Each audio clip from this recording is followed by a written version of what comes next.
we're seeing in recruiting, whether it benefits Texas or not, where we're kind of getting back to a little bit of what it was before. So you follow me there?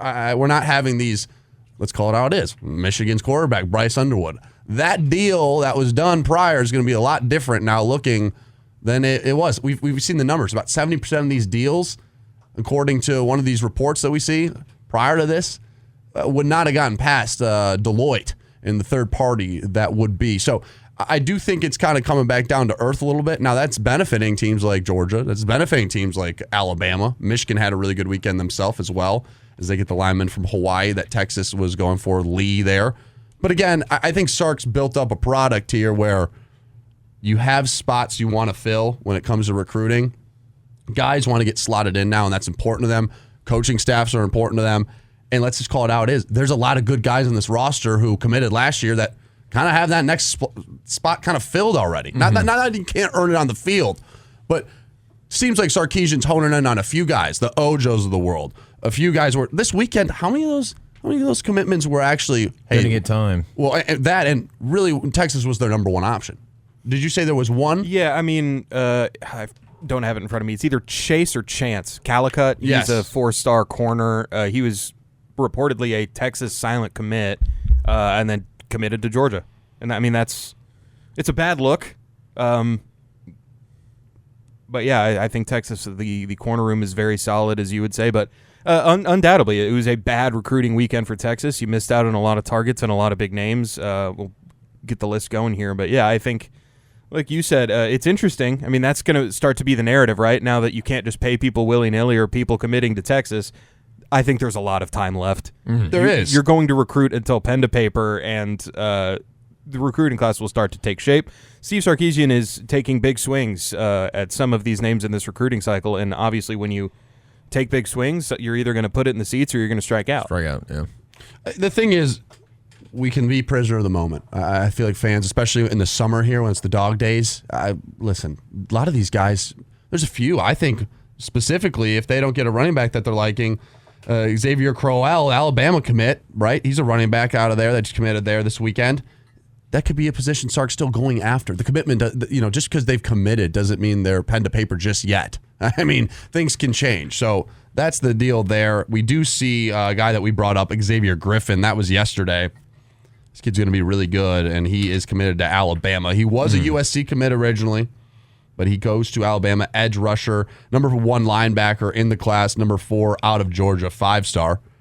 Malachi Lee, the big O lineman, he goes to the University of Michigan. Michigan had a good week, to be honest here. Carter Meadows as well, another 5-star blue chip edge rusher. Michigan gets that, but this upcoming week will be huge. That is what I have to say about the Longhorns. If they do not get it done there and they sit past the top 10 rankings, which right now they're at 12th, then you could be a little bit concerned. But there's still a lot of guys on their board that have yet to commit, and I would not freak out yet. I don't think USC, who sits right now with 30 commits, 1 being a 5-star, they have 30 in total. Like I said, 19 of those is 4-star. All those guys going to go to Los Angeles? I don't know, fellas. I don't know if that's going to be the case. So there's a few names to watch out for. Georgia's on a really good streak as well. Been impressed with what they're doing. They do get Jared Curtis, the quarterback out of Nashville, Tennessee. Oregon was one of the top of his list. The guy that they also got that was big was, I believe that would be Jay Lamar out of Georgia. I think that, let's call it how it is, more like NFL teams would be. This is more positional value in the world we're seeing with recruiting, where they're going for positions that matter more than just bringing in the top set of guys. Right? You got to be more getting narrow-minded, exactly. Where we see in this world of recruiting, Texas had the number 1 class last year. This is going to prohibit them a little bit, where people are going to look at Alabama and Georgia and go, well, those spots are a little bit more open. They're open, yeah. I'm going to get playing time. USC is number 1. Georgia elevated themselves. Which also, if we're not getting number those kids, lets us know they're losers. Yeah. They don't think they can win. 10 of those in Georgia being from the in-state. Notre Dame is at 3rd right now with 22 commits. A&M, they're doing pretty well. They've had a past couple weeks. 21 commits for them, sitting at 4th. Ohio State is at 5th currently. Miami 19 commits, sitting at 6. Clemson doing well, who actually returns the most when we go back to that question, who's a front runner for national championship this year, with Cade Klubnik returning. They return the most in college football, so watch out for them in the ACC. Also have a point on the ACC I want to get into as they start off the season with a lot of big games, a lot of those being at home against ACC teams, the Big 12, the SECs of the world. Xavier Griffin going to Alabama is huge. As I mentioned, Kellen DeBoer's staff, I mean, what they've done to retain everybody, I thought that was a very interesting piece where I didn't even realize that spring transfer portal, nobody left Alabama and Tuscaloosa. It's a big year for Alabama football. 100%. It needs to be. Yeah, what are you going to be? Because, listen, You're allowed to be bad year one at pretty much everywhere except for Alabama, Right. and then, you retain a lot through the offseason, but there's always going to be churn at Alabama with guys going to the NFL. You're bringing in a new quarterback. I know he's been there forever, but it's year 2 under a new coach and for Ty Simpson. So 100%.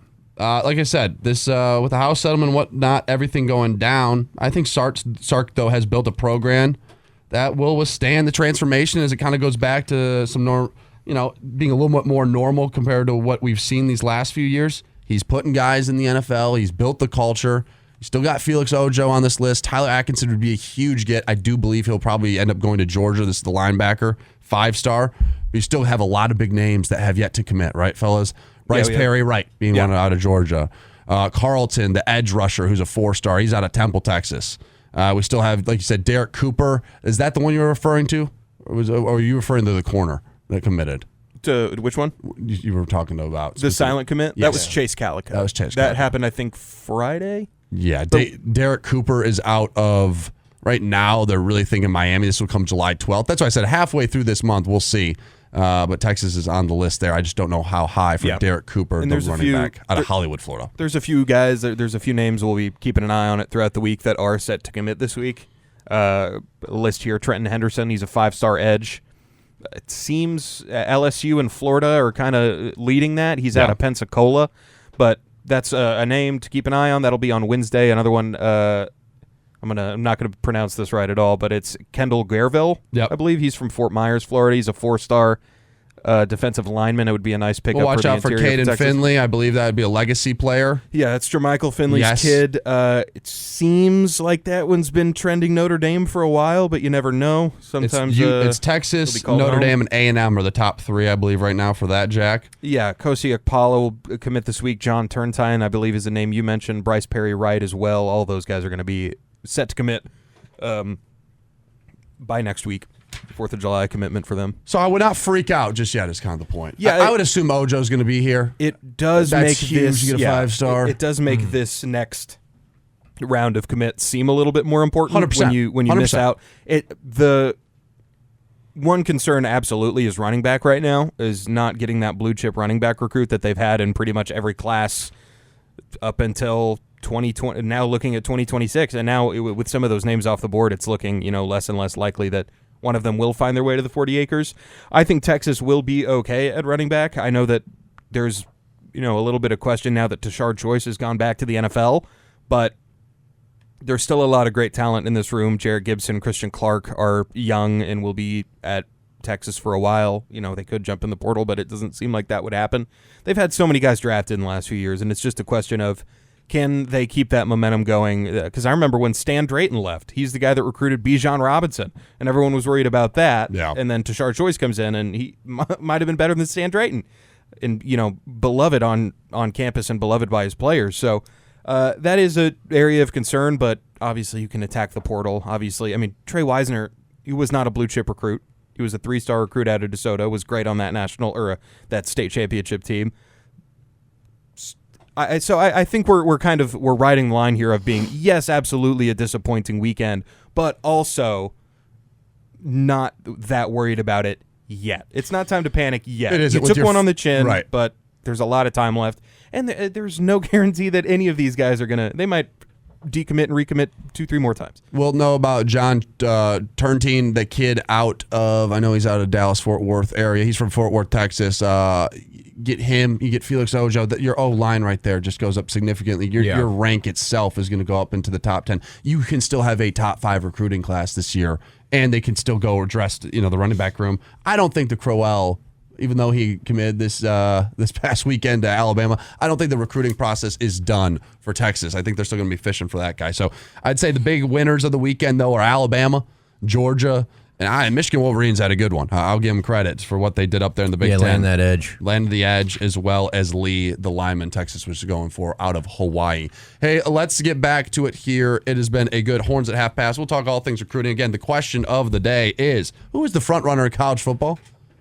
It's a fair question. I think this is one of the front runners. You could say that, but is this the first year that we don't have a team we feel very confident can win the national championship? I mean, Texas could be one of them. Ohio State, sure, they could run it back technically, but they'd have a new quarterback. Yeah. So does They have Georgia. a lot of new. So does Alabama. Every top team has very fair major questions. They do. I don't think there is one team you can poke holes, is what I should say, through any of these teams. That's what I'm saying. This is the team that's going to run it back, or this is the team that should be the front runner. Because Texas right now in Vegas odds is the front runner. So